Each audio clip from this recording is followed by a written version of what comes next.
말씀 보겠습니다. 사사기 7장 1절에서 8절 말씀입니다. 사사기 7장 1절에서 8절 말씀입니다. 제 성경으로는 구약성경 372페이지에 있습니다.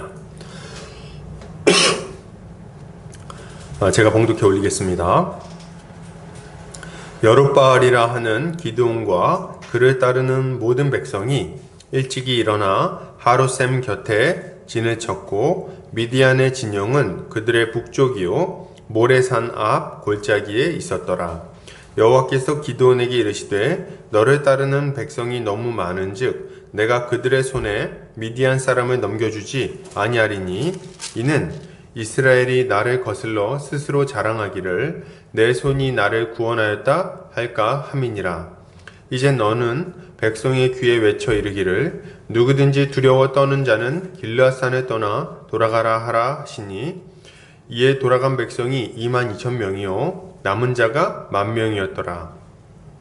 여호와께서 또 기드온에게 이르시되 백성이 아직도 많으니 그들을 인도하여 물가로 내려가라. 거기서 내가 너를 위하여 그들을 시험하리라. 내가 누구를 가리켜 내게 이르기를 이 사람이 너와 함께 가리라 하면 그는 너와 함께 갈 것이요 내가 누구를 가리켜 내게 이르기를 이 사람은 너와 함께 가지 말 것이니라 하면 그는 가지 말 것이니라 하신지라. 이에 백성을 인도하여 물가에 내려가매 여호와께서 기드온에게 이르시되 누구든지 개가 핥는 것 같이 혀로 물을 핥는 자들을 너는 따로 세우고 또 누구든지 무릎을 꿇고 마시는 자들도 그와 같이 하라 하시더니 손으로 움켜 입에 대고 핥는 자의 수는 300명이요 그 외의 백성은 다 무릎을 꿇고 물을 마신지라. 여호와께서 기드온에게 이르시되 내가 이 물을 핥아 먹은 300명으로 너희를 구원하여 미디안을 내 손에 넘겨주리니 남은 백성은 각각 자기의 처소로 돌아갈 것이니라 하시니 이에 백성이 양식과 나팔을 손에 든지라. 기드온이 이스라엘 모든 백성을 각각 그의 장막으로 돌려보내고 그 300명은 머물게 하니라. 미디안 진영은 그 아래 골짜기 가운데에 있었더라. 아멘.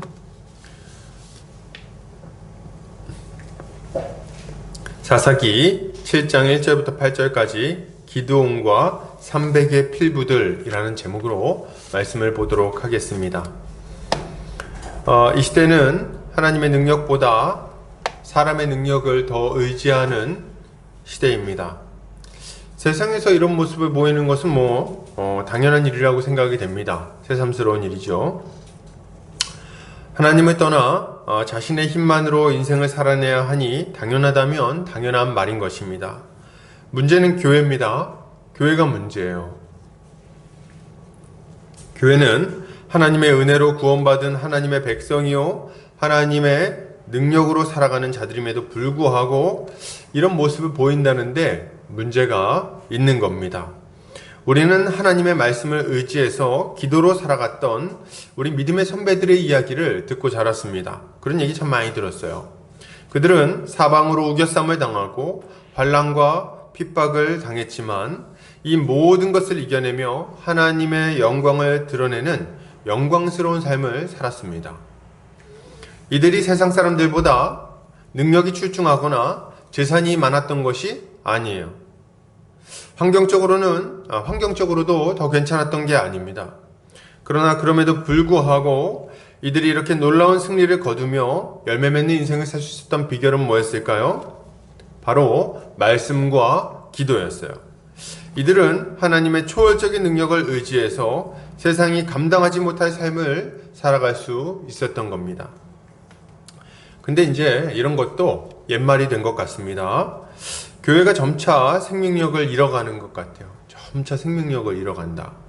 건물도 커지고 사람도 많아지고 가지고 있는 재물도 많아졌는데 영향력은 줄어가고 있는 거예요. 영향력은 줄어가고 있다. 도대체 왜 교회의 영향력이 줄어들어 가는 걸까요? 그 이유는 분명합니다.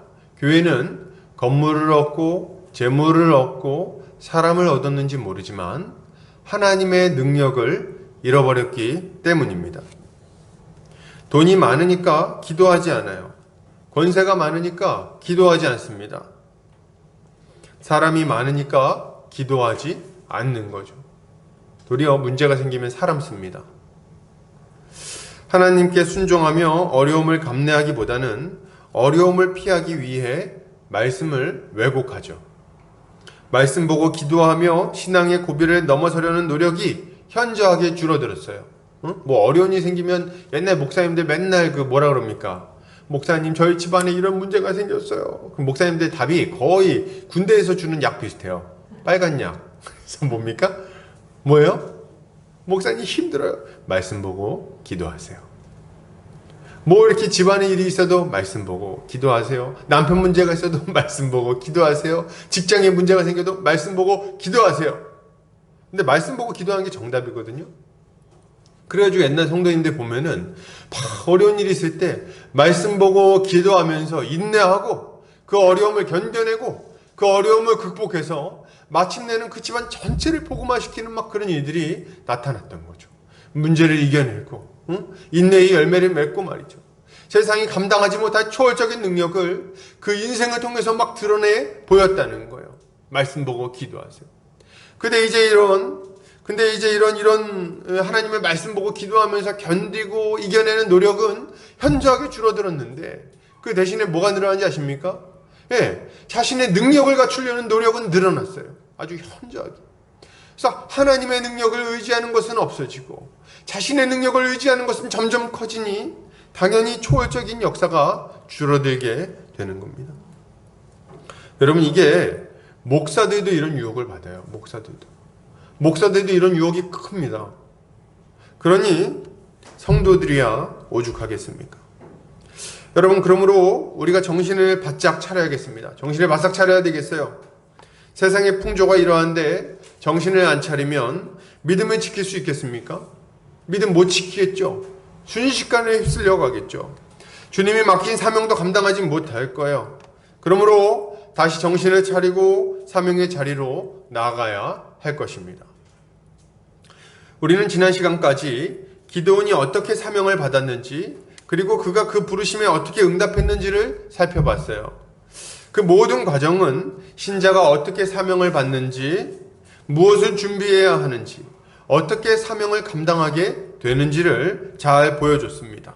무엇보다도 기드온의 기도와 하나님의 응답은 하나님께서 자신의 일꾼들에게 얼마나 신실하게 응답하시는지, 얼마나 큰 은혜를 베푸셨는지를 확실하게 보여줬어요.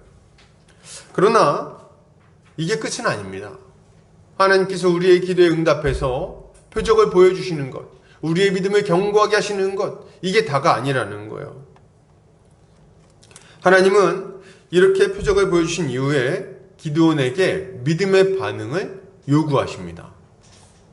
불꽃으로 표적을 보여주신 하나님은 기드온이 우상의 제단을 부수기를 요구하셨습니다. 믿음의 반응을 요구하신 거예요. 이번에도 마찬가지입니다. 양털을 통해서 하나님의 기적을 보여주신 그 표적을 보여주신 하나님은 이제 다시 한번 기드온에게 믿음의 반응을 요구하시는 거죠. 기드온은 굉장히 연약한 자였어요, 여러분. 우리랑 비슷한 자입니다. 필부에 불과한 자죠. 사사들 중에 여러분 사사기를 보면 재밌는 게 있는데 기드온만큼 많은 증거를 요구한 사사가 없어요. 기드온만큼. 뭐 일만 있으면 증거를 보여달라고. 뭐 있으면. 그리고 중간에 얼마나 많이 흔들리는지, 자기도 민망했는지, 제가 증거를 받지만 한 번 더 보여주세요. 이렇게 얘기하는. 이렇게 증거를 많이 요구한 사람이 없습니다. 이 뒤에도 보면요. 오늘 본문 이후에도 또 증거를 요구해요. 그러니까 기드온만큼 증거를 많이 요구한 사람이 없어요. 그럼에도 불구하고 기드온은 믿음의 사람이었습니다. 그는 하나님의 은혜에 반응할 줄 아는 사람이었기 때문에 그래요. 그는 하나님을 믿었고 하나님께 받은 은혜에 합당한 반응을 보였습니다. 그는 하나님의 시험을 통과했고요. 이 믿음이 기드온을 큰 용사로 만들었습니다. 하나님의 놀라운 역사를 경험하게 해줬고요. 마침내는 사명을 완수하게 만들어준 거예요. 여러분 그러면 이 기드온이 가졌던 믿음은 어떤 믿음일까요? 어떤 믿음을 가진 겁니까? 기드온은 하나님의 은혜에 어떻게 반응했을까요? 오늘 본문을 통해서 기드온이 가졌던 믿음은 무엇인지, 하나님이 베푸신 은혜와 그의 합당한 믿음의 반응은 무엇이었는지에 대해서 함께 살펴보도록 하겠습니다. 자, 오늘 본문 볼 텐데요. 오늘 여룻바알이라고 하는 기드온과 그를 따르는 모든 백성이 이제 아침에 일찍이 일어나 가지고 하룻셈 곁에 진을 쳤다, 이렇게 이야기를 하고 있습니다. 그래서 이제 본격적으로 전쟁을 치르려고 준비를 하고 있는 거예요. 이때 미디안 진영은 그들의 북쪽에 있는 모레산 앞 골짜기에 자리하고 있었다, 이렇게 이야기를 하고 있어요. 이 지리를 조금 살펴보면은 이제 요 아래쪽에, 지금 지리가 어떠냐면 요 아래쪽에 길보아산이 있습니다. 길보아산으로 본문에 나오는데 길보아산이 이렇게 있고요. 그리고 위쪽에 지금 뭐가 있냐면 저기 어디입니까? 다볼산, 그 바락이 싸웠던 다볼산 아시죠? 그 다볼산이 요 위쪽에 있어요. 다볼산이 요 위쪽에 있고, 다볼산 조금 아래쪽에 이제 모래산이 있는 거예요. 그리고 이 길보아산과 길라산과 요 위에 다볼산, 요 사이에 넓은 평야가 있어요. 근데 이제 산하고 산 사이니까 이거를 골짜기라고 부르는 거예요. 그러니까 넓은 평야. 그리고 이제 지금 여기 하룻셈이라는 곳은 어디냐면 길보아산 약간 중턱 정도 됩니다. 그래서 중턱 정도에서 밑에를 이렇게 보면 저쪽에, 이 북쪽을 딱 보는 순간 저쪽에 모래산이 보이고 그 사이 평야가 딱 한눈에 딱 들어오는 그런 지형인 거예요. 그러니까 산 중턱에서 이렇게 밑에를 쳐다보는 그런 지형이다, 이렇게 볼 수 있는 겁니다. 그래서 여기가 이제 이스라엘 골짜기다. 그러니까 이 장면을 생각해 보면, 이 지형을 생각해 보면 지금 이들의 마음이 확 느껴집니다. 여러분 한번 생각해 보세요. 이 하룻셈에서 중턱이죠, 산 중턱에 사람들이 막 모여든 거예요. 자, 가자, 해보자. 아침 일찍이 나와가지고 싸우자. 그래 모였어요. 나팔 불고 막 신났어. 그래 모여가지고 이제 우르르 몰려와가지고 진을 치고 밑에를 이렇게 딱 내려다보니까 어때요? 하룻셈에서 딱 밑에를 보니까 거기가 넓은 평야인데 거기에 아말렉 사람하고 동방 사람들하고 그 넓은 평지에 꽉 차 있는 거예요. 그러니까 한번 싸워보려고 밑에를 딱 봤더니 밑에 그냥 메뚜기 떼같이 가득 적군이 몰려와 있는 겁니다. 그 위에서 그렇게 내려다 본 거예요. 12절에 보면 그들이 봤을 광경이 어떤 것이었는지가 잘 설명이 되어 있는데요. 12절 한번 보세요. 7장 12절 뭐라고 나옵니까? 미디안과 아말렉과 동방의 모든 사람들이 골짜기에 누웠는데 메뚜기의 많은 수와 같고 그들의 낙타의 수가 많아 해변에 모래가 많음 같은지라. 그러니까 이게 낙타 숫자가 이렇다는 거는 기병 숫자거든요. 우리를 치자면 기병 숫자가 이렇게 많다는 거예요. 그 밑에를 내려볼 때 싸울 엄두가 납니까, 안 납니까? 안 나는 거예요. 지금 이 사람들이 자리하고 있는 장소가요, 되게 재밌는 장소인데 이 장소의 이름이 이 사람들의 마음을 대변합니다. 이 하룻셈이 번역하면 뜻이 뭔지 아십니까? 이 하룻셈이 떨림의 셈이에요. 떨림의 셈. 정말 이 기드온과 이 군대의 마음을 너무 잘 묘사하는 셈입니다. 말 그대로 이 기드온과 그의 군대는요, 부들부들 떨고 있는 거예요. 그 거대한 군대 앞에서 벌벌벌벌 떨 수밖에 없는 그런 상황이었던 거죠. 그런데 이런 상황에서 하나님이 기드온에게 말씀하시는 거예요. 2절 여호와께서 기드온에게 이르시되 너를 따르는 백성이 너무 많은즉 내가 그들의 손에 미디안 사람을 넘겨주지 아니하리니 이는 이스라엘이 나를 거슬러 스스로 자랑하기를 내 손이 나를 구원하였다 할까 함이니라. 진짜 저 같으면은 하나님한테 외쳤을지 모르겠어요. 아니 하나님 많다니요. 지금 저 안 보이십니까? 지금 저 밑에 있는 저 빼곡한 군대를 보고도 그런 말씀하십니까? 왜 그랬어요 진짜, 이렇게 얘기할지 모르겠어요. 여러분 이게 차이가 나는데도 하나님이 볼 때 이스라엘 백성이 많다고 느끼는 겁니다. 제가 이렇게 예상컨대 이 이스라엘 백성과 이 미디안 군대의 그 군대 격차는 5배 이상이었을 게 분명합니다. 5배 이상이었을 거예요. 왜냐면 통상적으로 성을 점령할 때 5배 이상의 군세로 붙어가지고 이기거든요. 근데 산 위에서 싸울 생각을 했는데 엄두가 안 났다는 걸 보면 그걸 넘어서는 숫자였을 거예요. 그러니까 15만 명 이상 되는 숫자였다고 봐야 되는 거죠. 어마어마한 숫자인 거예요. 정확하게는 안 나와서 알 수 없지만. 근데 이제 하나님이 너무 많다, 니네가 지금 많다, 이렇게 얘기를 하시는 거죠. 근데 여러분, 하나님은 왜 미디안 군대를 넘겨주지 않겠다고 지금 하십니까? 왜 그러시는 거죠? 하나님은 왜 겁내는 이스라엘 군사들 돌려보내라고 말씀하시냐는 거예요. 더 붙여도, 더 데리고 와도 부족할 판에 말이에요. 네? 왜 군사를 자꾸 줄이려고 하십니까? 그 이유는 본문에 아주 잘 나와 있어요. 아주 분명해요. 그 이유가 뭡니까? 이스라엘 백성들이 전쟁에 승리한 이후에 자신들의 능력으로 이겼다고 생각할 것을 염려하셨기 때문에 그런 거예요. 여러분, 이게 문제인 거예요, 이게. 응? 하나님은 그래서 지금 뭘 요구하시는 겁니까? 군대 줄여라. 이렇게 얘기를 하시는 거예요. 여러분, 근데 이게 괜한 생각이 아닙니다. 괜한 생각이 아니에요. 6장 말미에 기드온의 말을 보면 기드온이 이렇게 말합니다. 사사기 6장 36절이에요. 기드온이 하나님께 여쭈되 주께서 이미 말씀하심 같이 내 손으로 이스라엘을 구원하시려거든, 이렇게 얘기합니다. 그리고 이후에도 내 손으로 구원하시려거든, 이런 표현을 또 사용해요. 기드온은 지금 자신의 손으로 이스라엘을 구원한다는 표현을 반복해서 사용하고 있습니다. 이것은 기드온이 빠질 수 있는 함정이 무엇인지를 아주 명확하게 보여주는 표현이라고 할 수 있는 거예요. 그가 빠질 만한 함정이 뭐였을까요? 기드온이 빠질 만한 함정? 그게 뭡니까? 예, 이 전쟁이 하나님의 손에 달려있는 게 아니라 누구의 손에 달려있다고요? 자기 손에 달려있다고 착각할 수 있는 위험이 아주 컸던 거예요. 내 손에 달려있다. 내 손에 달려있다. 그리고 전쟁에 승리했을 때 그 승리가 자신의 손으로 이룬 것이라고 생각할 위험이 그의 말 속에 아주 농후하게 드러나고 있는 겁니다. 하나님은 지금 이런 기드온의 생각을 교정해 주시고 이스라엘 백성들에게 이 전쟁이 누구의 손에 달려있는지를 분명하게 알려주기를 바라고 계신 거죠.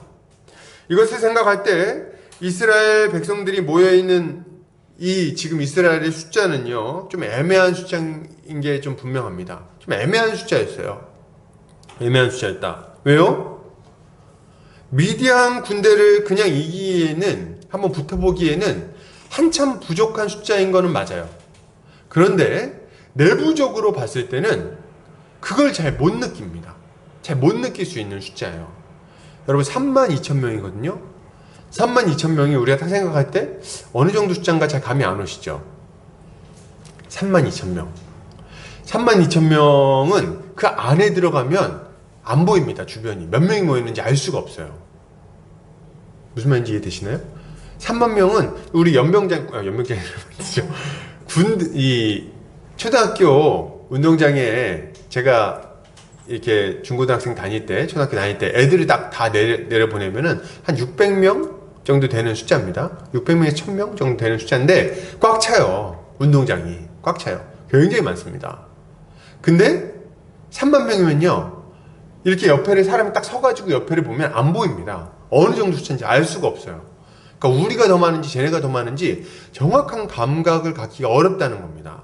그러니까 딱 싸웠을 때 어떻게 잘하면 이길 수도 있겠는데, 이런 생각을 할 수도 있는 그런 애매한 숫자라고 할 수 있는 거죠. 야, 우리가 엄청 많다 이렇게 생각하지는 않을지라도 이거 한번 그래도 어떻게 한번 잘해보면, 이런 생각을 할 수 있다는 거죠. 그죠? 그래서 작전을 잘 짜든가, 뭐 함정도 파고 막 야습도 하고, 사기도 충천하고, 그러면 예상치 못했던 승리를 거둘 수도 있을 거라고 착각할 만한 숫자라는 거예요. 지금 이 32,000이라는 숫자가. 여러분, 우리는요, 이스라엘 백성들이 얼마나 목이 고든 백성들인지를 기억해야 됩니다. 얼마나 완고하고 완악한 백성들인지 알아야 돼요. 이들이 만약 이대로 승리한다면 이들이 하나님께 영광을 돌릴까요? 여러분, 절대 아닙니다. 절대 아니에요. 그동안 이스라엘이 해온 그 행동을 보면요, 절대 하나님한테 영광 돌리지 않습니다. 이들은 하나님께 영광 돌리고 감사하기보다는 자신들의 이름을 돌판에 새기고 말이죠. 자신들을 석상 만들어가지고 막 세워놓고, 그리고 스스로의 무용담을 막 자랑하는 삶을 살아갈 것이 너무도 뻔한 거예요. 그리고 전쟁이 끝나는 즉시로 하나님을 버리고 우상에게로 돌아갈 겁니다. 하나님은 이스라엘의 이런 죄성을 너무 잘 알고 계신 거예요. 그래서 그들의 손에 지금 미디안을 넘겨주지 않겠다고 말씀하시는 겁니다.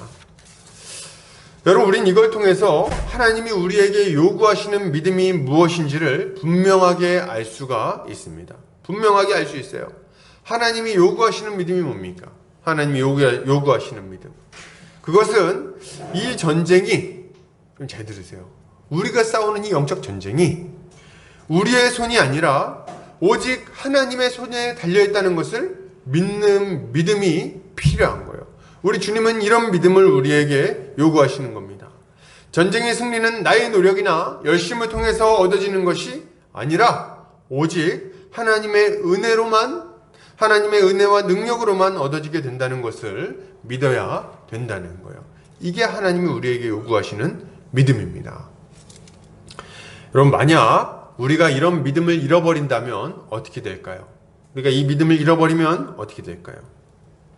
만약 전쟁이, 이 영적 전쟁이 나의 손에 달려있다고 생각한다면 우리는 하나님의 뜻에 순종하기보다는 내 손에 달렸으니까 하나님의 뜻에 순종하기보다는 우리 자신의 뜻대로 행하게 될 것이 분명합니다.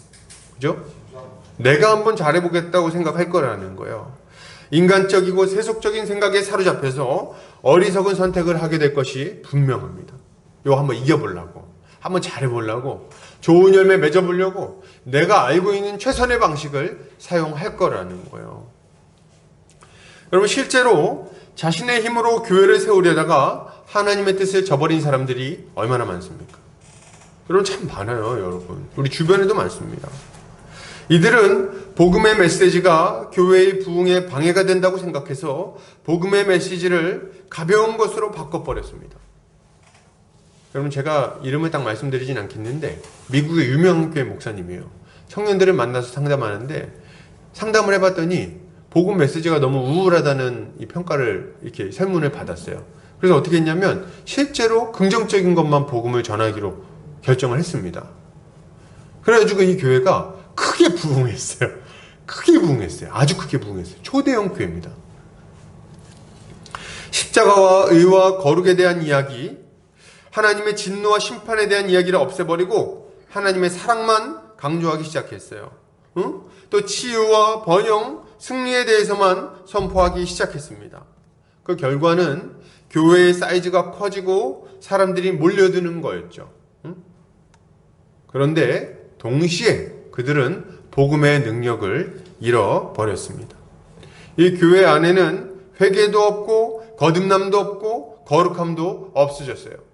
제 말이 아니라 그들 스스로 자기 평가를 몇십 년 만에 이제 다시 했어요. 우리가 몇십 년 지났는데 우리 교회에 대해서 다시 평가해 보겠다. 그리고 이들이 평가 내린 결과가 뭔지 아십니까?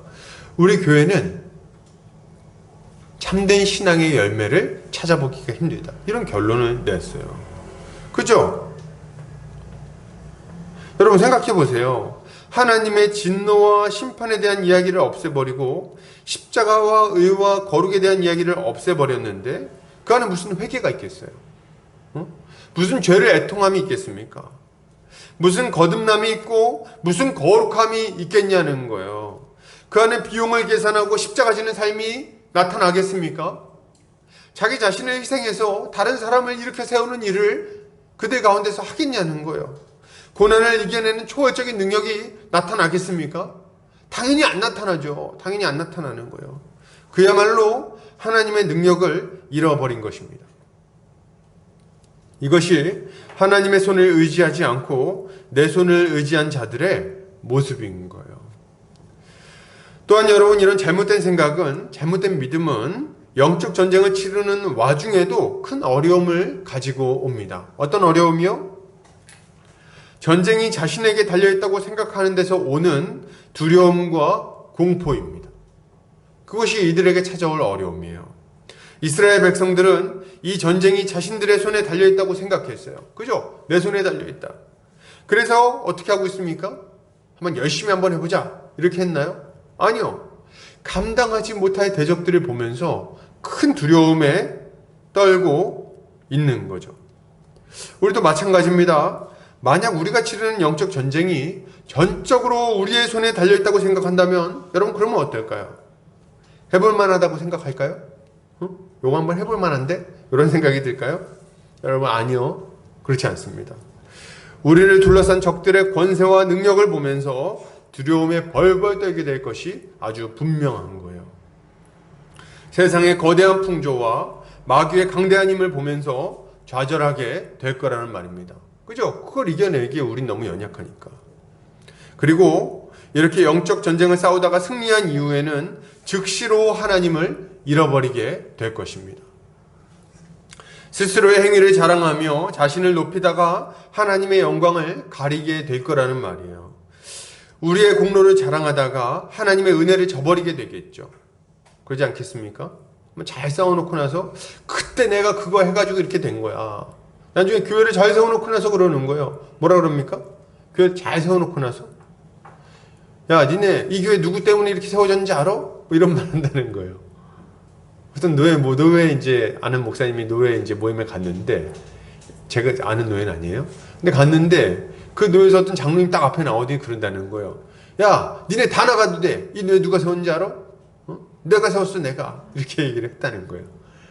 그냥 기가 막힌 얘기입니다. 기가 막힌 얘기예요. 여러분 이게 어디 그분만의 얘기겠습니까?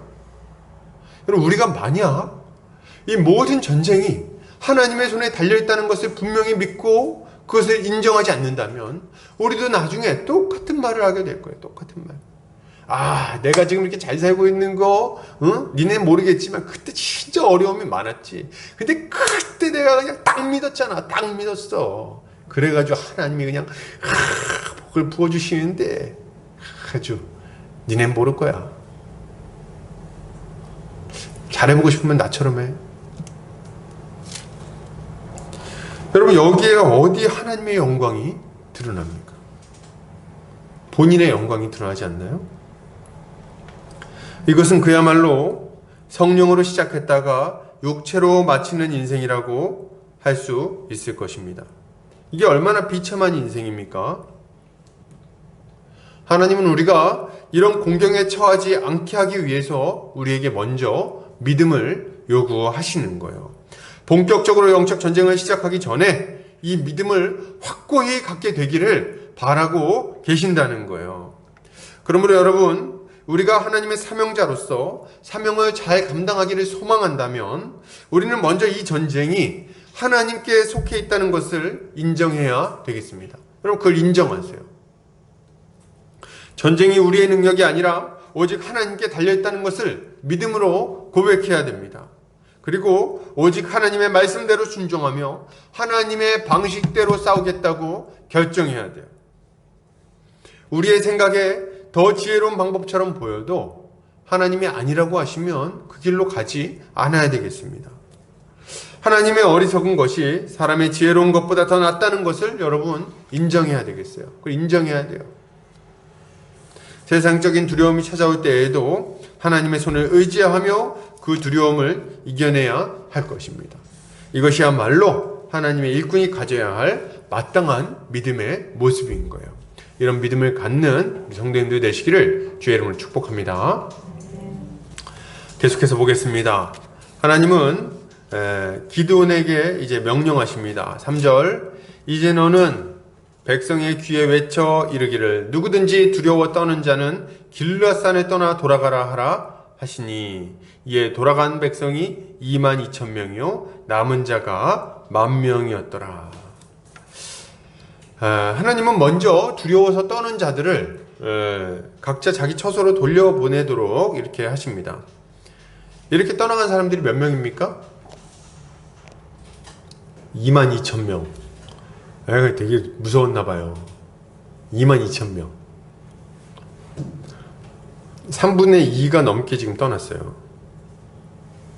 이것은 이 사람들이 상대해야 되는 이 미디안 군대가 하루셈에서 딱 내려다 봤을 때 얼마나 많았는지를 이렇게 반증해 보여주는 겁니다. 이게 3만 명이 넘는 숫자로도 부딪혀볼 엄두가 나지 않는 숫자인 거예요. 부딪혀볼 엄두가 안 나. 이렇게 두려워하는 자들 보내고 나니까 이제 몇 명이 남습니까? 예, 10,000명의 군사가 남았어요. 10,000명. 전쟁이 더 어려워진 거죠. 싸워보기엔 참 어려운 상황이 됐어요. 그런데 하나님은 이 정도 숫자도 지금 많다고 말씀하십니다. 4절, 여호와께서 또 기드온에게 이르시되 백성이 아직도 많으니 그들을 인도하여 물가로 내려가라. 거기서 내가 너를 위하여 그들을 시험하리라. 내가 누구를 가리켜 내게 이르기를 이 사람이 너와 함께 가리라 하면 그는 너와 함께 갈 것이요, 내가 누구를 가리켜 내게 이르기를 이 사람은 너와 함께 가지 말 것이니라 하면 그는 가지 말 것이니라 하신지라. 자, 하나님이 남은 10,000명을 데리고 물가로 데려가라고 말씀하십니다. 그리고 거기서 시험하겠다고 말씀하세요. 시험해서 내가 사람을 갈릴 텐데 이렇게 구분하라고 말하면 그렇게 구분하고, 내가 같이 싸우라고 한 사람들하고 같이 싸우라, 이렇게 말씀을 하십니다. 그래서 그 구분을 하시는데요, 그 방식이 뭐였나요?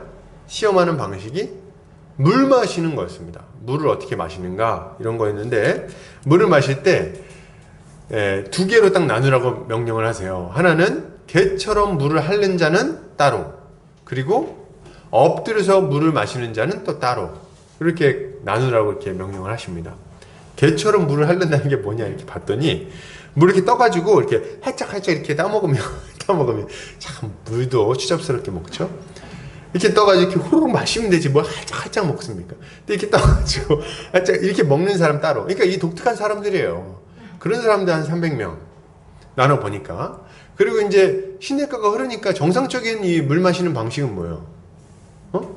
고개를 숙여가지고 이렇게 세수도 좀 하고 이렇게 물 넣고 고개 이렇게 집어넣어가지고 물 꿀떡꿀떡 마시고 이렇게 탁 이렇게 하고 이런 거 있잖아요. 이게 정상이잖아요. 이런 사람들도 있는 거예요. 나눠 보니까 이 개처럼 핥은 사람은 300명, 그리고 이렇게 고개를 이렇게 집어넣어서 물을 마신 사람이, 엎드려서 물 마신 사람이 이제 9,700명 정도, 이렇게 이제 갈라지게 된 겁니다. 하나님이 근데 누구를 남기시나요? 누구를 남기십니까? 예, 하나님은 물을 핥아서 마셨던 300명을 남기시는 거예요. 물을 핥아 먹은 300명. 그리고 이들이 바로 그 유명한 기드온의 300용사입니다. 기드온의 300용사. 우리 어렸을 때부터 우리 이거 진짜 거의 문구처럼 막 이렇게 하지 않습니까? 기드온의 300용사를 주십시오, 뭐 이런 거 여러분 되게 많이 들어보지 않으셨나요? 어렸을 때부터 저는 무슨 선교 대회 혹은 무슨 찬양 집회 이런 데 가면은 이 기드온의 300용사 얼마나 많이 들었는지, 거의 이게 무슨 약간 무슨 문구처럼, 사실 300용사 뭐 이런 말은 없더만 300명 이렇게 나오지, 그죠? 300용사, 기드온의 300용사. 그래서 저는 이거 맨 처음에 봤을 때 너무 어렸을 때부터 많이 듣다 보니까 어떤 분들은 이 300용사를 무슨 대단한 훈련을 받은 특공대 같은 사람들로 생각하곤 합니다. 그죠? 여러분, 우리가 기드온의 300용사 같은 사람이 되어야 됩니다, 이렇게 얘기를 하는 걸 많이 들었죠?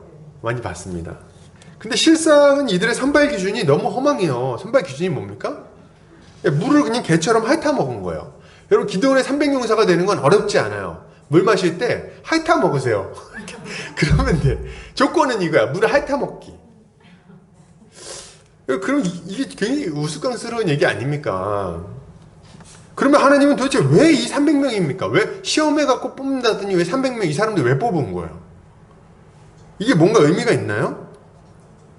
왜 이 300명이 이 영광스러운 전쟁에 끝까지 참여하게 되는 걸까요? 왜 이들을 자신의 일꾼으로 삼았냐는 거예요. 어떤 분들은 이 300명이 선택받은 이유를 설명을 합니다.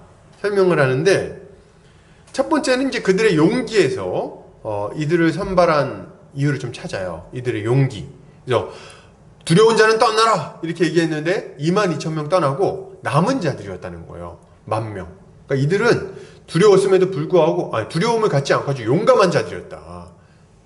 이게 첫 번째 이제 이유로 되고, 그 다음에 이제 설명하는 게, 물을 마시라고 했을 때 전쟁에 참여했는데 정신줄 놓고 가가지고 얼굴 쳐박고 마시면 그거 아주 기본이 안 된 놈이다.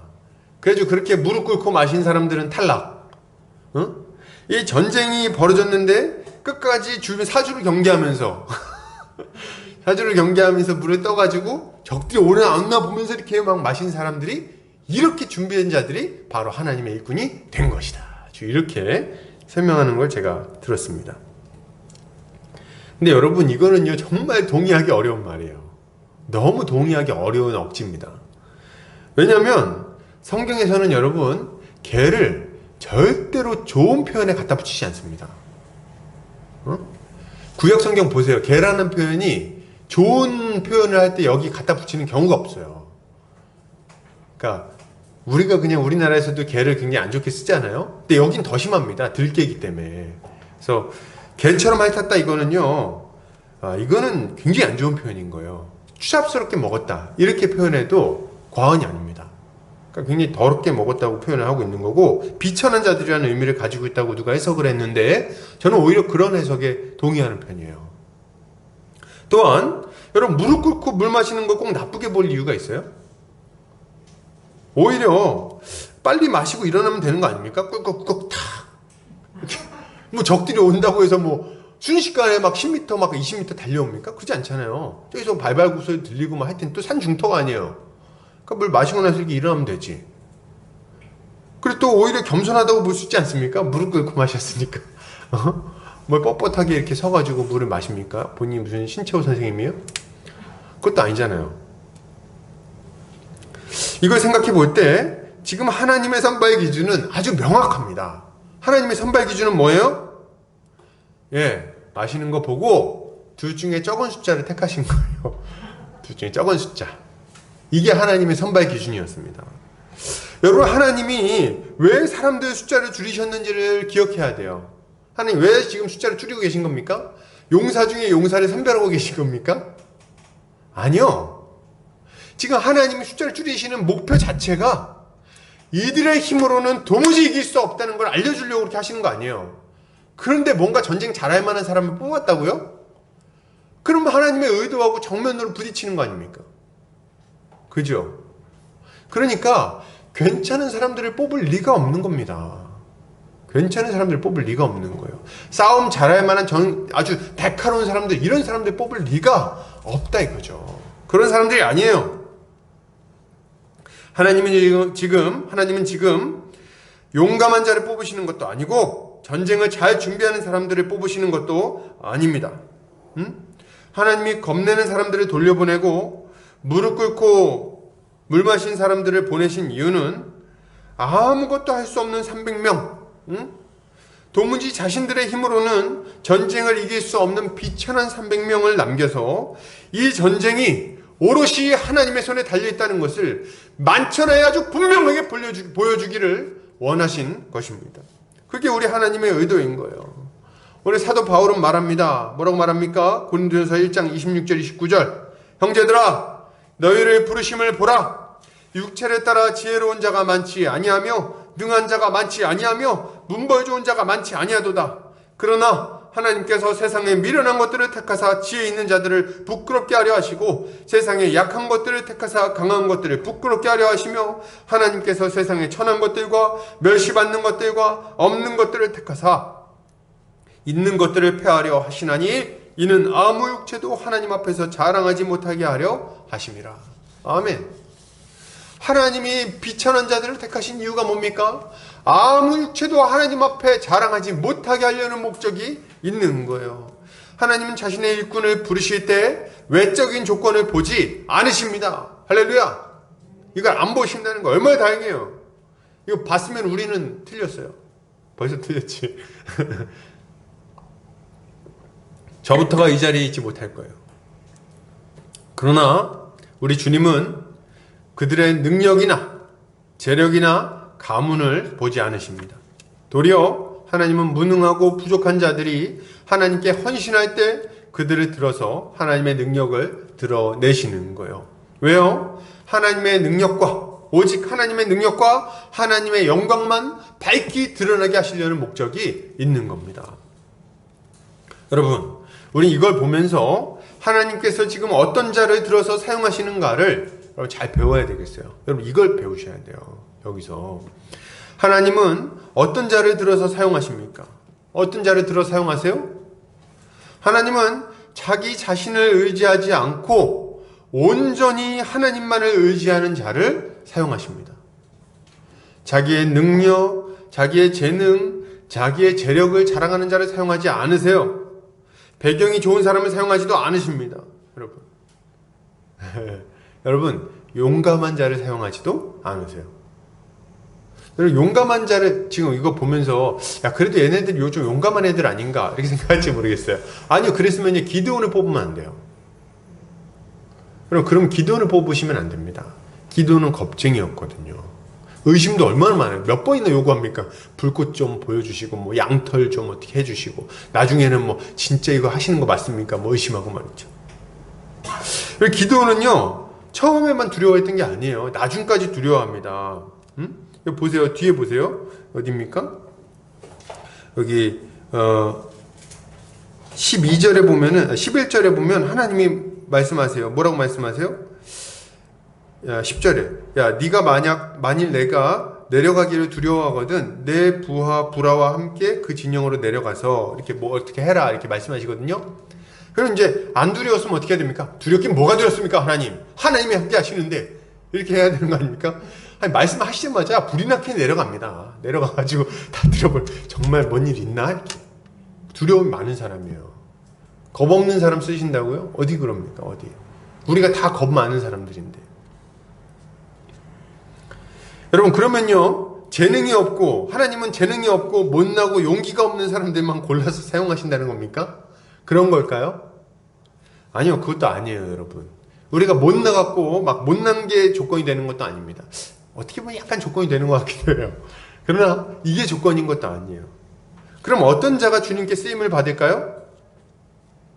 주님은 하나님 앞에서 자신의 무능력함을 인정하고 온전히 하나님의 능력만을 의지하며 순종하는 자를 사용하시는 거예요.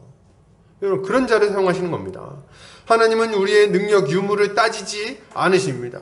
하나님은 오직 겸손한 자를 찾으시고 하나님 앞에 엎드려서 그의 은혜와 능력을 의지하며 순종하는 자를 사용하시는 거예요. 예, 그런 자를 사용하십니다. 그러므로 여러분, 참으로 하나님의 일꾼이 되어 그분이 맡기신 사명을 감당하기를 원한다면 우리는 어떤 모습을 가져야 됩니까? 어떤 모습을 가져야 될까요? 우리의 능력과 우리의 재능을 의지하는 것이 아니라 하나님의 은혜와 능력을 구하며 겸손히 무릎 꿇는 모습을 가져야 하겠습니다. 이게 우리가 가져야 될 모습이에요. 이것이 참된 지혜요, 참된 능력이기 때문입니다. 우리의 제한된 능력으로는 하나님이 맡기신 사명을 감당하기에 역부족이에요. 여러분, 역부족입니다. 그거 할 수가 없어요. 언제나 문제는 크고 상황은 안 좋고 우리의 능력은 미약하기 때문에 그렇습니다. 우리가 이제 이거 정말 이렇게 잘 기억해야 되는데 종종 잊어버려요. 이거 까먹습니다. 그래서 어느 순간인가는 내 힘으로 해보려고 막 아등바등 거릴 때가 있어요. 그래가지고 하나님이 어떤 조치를 취하는지 아십니까? 그래가지고 하나님 취하시는 조치가 우리가 그나마 싸우려고 준비해놨던 것들을 뺏어가시는 일을 하세요. 그걸 못 사용하게 하십니다. 기껏 막 돈을 모아놨는데 이거 한번 잘해보려고 돈을 갑자기 뭔 일이 생겨가지고 없어지게 하십니다. 혹은 막 사람들이 막 인맥을 모아가지고 사람들이 잘해가지고 이 방법을 단체를 잘 일으켜가지고 한번 잘해봐야지. 근데 그 사람들이 갑자기 다 흩어지게 만드세요. 여러분, 교회를 개척할 때 많이 나오는 얘기들이 있어요. 목사님들한테. 뭐냐면 처음에 개척을 하겠다고 모였던 사람들 중에 같이 끝까지 개척하는 사람들이 별로 없다는 거예요. 근데 막상 개척할 때 되면 다 어디로 가서 사라져 버리는 거예요. 그래서 목사님들이 많이 하는 얘기가 뭐냐면 와봐야 오는 거다, 뭐 이런 얘기들 있잖아요. 그래서 막 사람을 의지하고 이 사람하고 같이 하면 내가 개척 잘 될 것 같거든. 제가 이제 아는 목사님 한 분은 개척할 때 이제 아주 굉장히 좀 재력가이신 분이 같이 개척을 하게 됐어요. 그래서 그분이 집을 이렇게 빌려주시고 그 집에서 이제 예배를 드리고 할 수 있을 정도로 큰 집이었습니다. 근데 나중에 좀 문제가 생겨가지고 그거에 대해서 이제 뭔가 권면의 말씀을 드렸더니 그랬더니 이제 다음 주에 갔더니 교회 집기가 다 문 밖에 나와 있었다는 거예요. 뭐 이런 일들도 막 있는 거죠. 사실 제가 굉장히 좋아하는 목사님이 존경하는 분인데 자, 이게 얼마나 난감했겠어요. 얼마나 이게 참 난처한 일입니까? 근데 재밌는 건 그 이후에 오히려 하나님의 역사가 계속해서 나타났다는 거예요. 사람들이 모여들고 함께 예배하게 되고 말이죠. 여러분, 우리는요, 이런 것들 좀 알아야 돼요. 하나님이 우리가 온전히 하나님만 의지하게 만들기 위해서 종종 우리가 가진 것들을 빼앗아가기도 한다는 것, 요거 알아야 됩니다. 그래가지고 우리의 힘으로는 도무지 어찌할 수 없는 막다른 골목으로 우리를 몰아가실 때도 있는 거예요. 왜요? 우리가 어리석은 발버둥을 멈추고 하나님을 바라보도록 만드시는 겁니다. 이게 우리 하나님이 하시는 일이에요. 그리고 우리가 하나님 앞에 두 손을 들고 그의 은혜와 능력을 구하기 시작하면 우리 하나님이 일하기 시작합니다. 그러므로 지혜로운 일꾼은 자신의 제한된 능력을 의지하거나 자랑하지 않고 하나님의 지혜와 능력을 의지합니다. 여러분, 하나님의 좋은 일꾼이 되기를 바라십니까? 응? 하나님이 맡긴 사명을 좀 잘 감당하기를 바라시나요? 그렇다면 우리의 손을 의지할 것이 아니라 하나님의 손을 의지하여 그분께 인생을 던지시기를 바랍니다. 그리고 사명을 감당할 능력 주시기를 간절히 기도하시기를 바랍니다. 이렇게 할 때 우리 주님은 우리를 통해서 놀라운 일들을 이루어 가실 거예요. 이걸 믿음으로 반응하는 우리 성도님들 되시기를 주의 이름으로 축복합니다. 계속해서 보겠습니다. 기드온은 하나님의 명령대로 300명의 군사들을 남겨놓고 모든 이스라엘 백성들을 그들의 장막으로 돌려보냅니다. 8절, 이에 백성이 양식과 나팔을 손에 든지라 기드온이 이스라엘 모든 백성을 각각 그의 장막으로 돌려보내고 그 300명은 머물게 하니라. 미디안 진영은 그 아래 골짜기 가운데에 있었더라. 아멘. 이제 다 보내고 남은 백성들은 자신들의 양식과 나팔을 손에 들고 그대로 산에 머무릅니다. 양식과 나팔을 손에 들고 산에 머물렀어요. 저는 맨 처음에 이 본문을 보고 뭐가 좀 이상하다는 느낌을 좀 받았습니다. 여러분 좀 그런 느낌 받으셨나요? 뭐가 이상하죠? 이를테면 지금 이 남은 사람들이 최후의 용사들이라고 할 수 있는데 손에 든 게 너무 적절하지 않아 보이는 거예요. 손에 든 게 양식과 나팔을 손에 들었다고요? 그러면 뭐야 이게? 한 손엔 나팔, 다른 한 손에 음식 보따리. 칼은 어디 있어요? 방패는 뭘로 싸우는 거예요? 군악대입니까? 나팔하고 음식 보따리로 싸우겠다고 지금 남아있는 거 300명이. 이 신호용으로 한 10명만 가져오면 되지, 나팔을 300명이나 나팔을 들고 지금 다닙니까? 지금 이런 기드온과 이 300명의 모습은 무슨 용사 이런 게 아니에요. 용사라고 볼 수가 없어요. 이거는 아무리 양보해줘도 그야말로 오합지졸의 표본 같은 겁니다. 오합지졸의 표본. 제가 이렇게 사실 이렇게 웃으면 안 되는데 이 사람들 심정을 생각해보면 제가 웃음이 나와요. 300명이 남아가지고 나팔하고 양식 들고 타번역본에 보면은 넘겨주고 갔다는 표현이 있어요.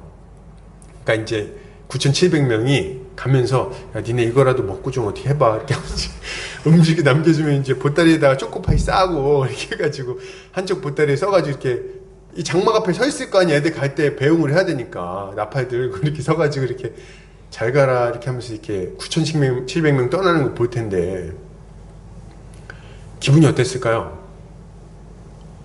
아 진짜 이 암담함을 저는 생각이 너무 암담하지 않습니까?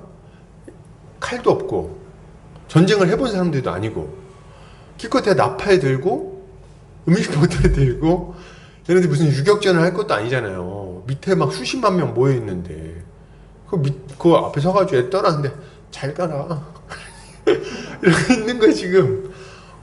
진짜 이 형언할 수 없는 마음. 진짜 만약 저한테 저 300명하고 같이 나팔 들고 나가서 싸우라고 하면 저는 도망갈 겁니다. 저는 도망갈 거예요. 탈영할 거예요. 탈영. 그 밤에 왜 제가 뭐 무슨 죄를 졌습니까? 물을 핥아먹은 것밖에 제가 무슨 죄가 있습니까? 억울합니다. 이렇게 하고 도망갈 거예요. 저는 10,000명이어서 좀 버텨있지 모르겠는데 300명은 아니지. 전 도망갈 거예요 아마. 근데 여러분 정말 기가 막힌 일이 뭔지 아십니까? 정말 기가 막힌 일? 기드온과 300명의 군사들이 도망을 안 갑니다. 도망을 안 갔어 이 사람들이. 이게 기가 막힌 거예요. 여러분 두려움이 없었던 게 아닙니다. 두려웠어요. 10절 11절 보세요. 두려우면 내려가 보라고 말씀하시는데 바로 내려가죠. 무서웠던 거예요. 그런데 그럼에도 불구하고 기드온과 그의 300명의 용사들은 도망가지 않습니다. 도망가지 않아요. 이 도망가지 않았다는 면에서 이들을 용사라고 부를 만한 그런 건지도 모르겠죠. 여러분 이들 왜 도망 안 갑니까? 왜요? 이들은 이 전쟁이 사람의 숫자에 달려있지 않고 무기의 강함에 달려있지 않고 오직 하나님의 손에 달려있다는 것을 믿었기 때문입니다. 그래서 도망가지 않는 거예요. 이것이 기드온과 300명의 용사들이 끝까지 하나님의 사명을 감당할 수 있었던 비결이라고 말할 수 있겠습니다. 여러분 우리가 하나님의 일꾼으로서 끝까지 사명을 감당하기 위해서 필요한 믿음의 반응은 뭘까요? 이 믿음의 반응 그건 뭘까요? 그거는요 끝까지 도망가지 않고 사명의 자리에 머무르는 겁니다. 여러분 이게 우리가 보여야 할 믿음의 반응인 거예요. 여러분 우리의 손에 들린 것이라고는 나팔과 식량 보따리밖에 없을지 모르겠어요. 그러나 그럼에도 불구하고 도망가지 않아야 되는 거예요. 그저 하나님의 이름만 붙들고 끝까지 사명의 자리에 서 있는 것, 그것이야말로 하나님이 기뻐하시는 그리고 우리에게 요구하시는 믿음의 반응인 겁니다. 여러분 우리가 가끔 이렇게 주일을 하다 보면 답답할 때가 있어요. 정말 제대로 한번 열심히 해보고 싶은데 가진 게 너무 없는 거예요. 돈도 없고 재능도 없고 기타도 못 치고 노래도 잘 못 불러. 뭐 이런 게 우리의 모습일 수 있는 거죠. 그래서 좀 이렇게 답답한 거죠. 날카로운 칼이나 든든한 좀 방패라도 있었으면 좋겠는데 가진 게 안 보이는 거예요. 혹시 우리 중에도 그런 분들이 있습니까? 그럼 괜찮아요. 괜찮습니다. 아무 상관없어요. 우리의 싸움은 칼과 단창으로 하는 것이 아니라 하나님의 이름으로 하는 것이기 때문입니다. 다윗은 골리앗 앞에서 이렇게 고백합니다. 다윗이 블레셋 사람에게 이르되 너는 칼과 창과 단창으로 내게 나아오거니와 나는 만군의 여호와의 이름 곧 내가 모욕하는 이스라엘 군대의 하나님의 이름으로 내게 나아가노라. 아멘. 우리는 이것을 온전히 믿어야 됩니다. 우리의 손에 들린 것이 비록 나팔과 음식 보따리에 불과할지라도 하나님의 이름을 의지하는 자들에게 승리가 주어질 겁니다. 이걸 믿으시기 바라요. 여러분 누가 하나님 일을 잘합니까? 누가 하나님의 일꾼이라고 말할 수 있어요? 누가 사명을 끝까지 감당할 수 있습니까? 말을 잘하는 사람인가요? 돈이 많은 사람인가요? 아니면 인맥이 넓은 사람입니까? 아니요. 그렇지 않아요. 그런 사람들이 주의 일을 하는 게 아니에요. 누가 주의 일을 합니까? 오직 하나님을 믿고 의지하며 하나님이 맡기신 그 사명의 자리에 끝까지 앉아있는 자들, 그 자리에 그대로 서 있는 자들, 두려움에도 불구하고 두려움에 잡아먹히지 않고 그 자리에 그대로 머물러 있는 자들, 그런 자들이 주님께 쓰임받아 사명을 완수하게 되는 겁니다. 우리 이것을 믿고 용기를 내서 사명의 자리에 머무르는 그런 자들이 되어야 할 것입니다. 이런 성도님들 되시기를 주의 이름으로 축복합니다. 결론을 드립니다. 여러분, 우리는 어떤 믿음을 가져야 할까요? 우리는 우리의 싸움이 우리의 손이 아닌 하나님의 손에 달려있다는 믿음을 가져야 하겠습니다. 우린 이것을 믿음으로 두려움이 엄습해오는 순간에도 사명의 자리에 굳게 서서 주의 이름을 의뢰함으로 사명을 감당해야 할 것입니다. 이렇게 할 때 주님은 하늘의 능력으로 우리의 인생 가운데 주님이 기뻐할 만한 열매를 많이 맺도록 은혜를 베풀어 주실 것입니다. 오늘도 이것을 믿음으로 주님의 지혜를 의지하여 승리하는 성도님들 되시기를 주의 이름으로 축복합니다. 같이 기도하겠습니다.